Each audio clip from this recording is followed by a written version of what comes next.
একটু পায়েস বানাবো, তাই জন্য এই যে দুধটা একটু বসিয়ে দিয়েছি। দুধটা একটু জাল দিয়ে ভালো করে মরিয়ে নেবো, ক্ষীরের মতন করে মরিয়ে নেবো। তার সঙ্গে একটু এই যে গুঁড়ো দুধ দেবো ওর মধ্যে, দুধের মধ্যে একটু গুঁড়ো দুধ দিয়ে দেবো। এর মধ্যে একটু গুঁড়ো দুধ দিয়ে দিয়েছি, এটা ভালো করে মিশিয়ে নেবো দুধের সঙ্গে।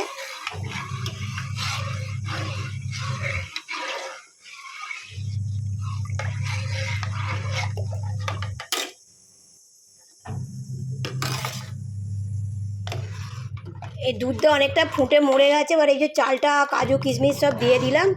এই যে চাল আর কাজু কিশমিশগুলো সব দিয়ে দিয়েছি, এই যে দিয়ে এবার একটু ভালো করে ফুটবে।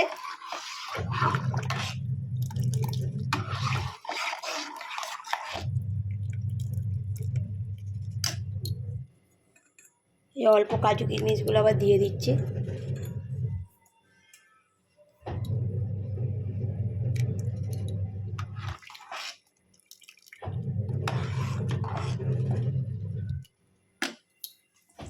এই যে আবার একটু নেড়ে দিলাম।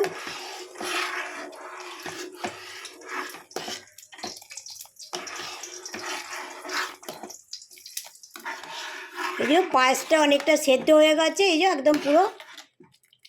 আবার হবে, তার মধ্যে আবার এই যে গুড়, খেজুরের গুড় আর এই বাতাসা দেব। পায়েসের মধ্যে এই গুড় আর বাতাসা দিয়ে দিলাম, দিয়েই গলে গেছে। এটা একটু ফুটবে আবার।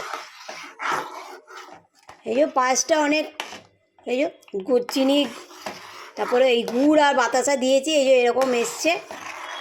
আর একটু হবে, দুধটা আর একটু মরবে। যদি আমার এই রেসিপিটা ভালো লাগে তাহলে লাইক অ্যান্ড সাবস্ক্রাইব করে দেবেন। পরে আবার ফিরে আসছি। এই যে লাস্ট পর্যন্ত এরকম হয়েছে।